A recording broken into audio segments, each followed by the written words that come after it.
চা বিক্রি করেও মেয়েকে ডাক্তার বানানো যায়। শহরের এক বাস স্ট্যান্ডে প্রতিদিন হাজার হাজার মানুষ ওঠানামা করে। কেউ অফিসে যায়, কেউ বাজারে, কেউ হাসপাতালে, কেউ ভিড়ের মাঝে প্রতিদিন বসে থাকে। এক চাওয়ালা, নাম তার সালাম। সালামের ছোট্ট একটা দোকান। সকাল 5টায় দোকান খোলে আর রাত 10টায় বন্ধ করে। শীত, গরম, বর্ষা কোনো দিনই ছুটি নেই।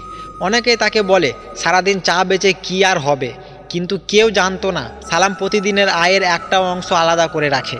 নিজের জন্য নয়, তার মেয়ের পড়াশোনার জন্য। সে নিজেই স্কুল শেষ করতে পারেনি, কিন্তু তার স্বপ্ন মেয়েকে বড় মানুষ করবে। বাস স্ট্যান্ডে প্রতিদিন ভিন্ন ভিন্ন মানুষ আসে। কেউ চা খেয়ে টাকা না দিয়েও চলে যায়, কেউ খুচরো না থাকায় পরে দেওয়ার কথা বলে আর আসে না।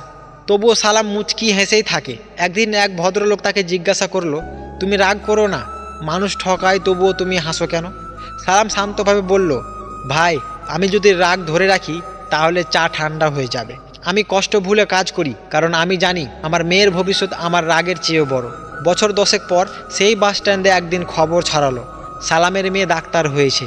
যে মানুষগুলো একসময় তার ছোট দোকান দেখে হাসতো, তারা আজ তার সামনে দাঁড়িয়ে সম্মান করে।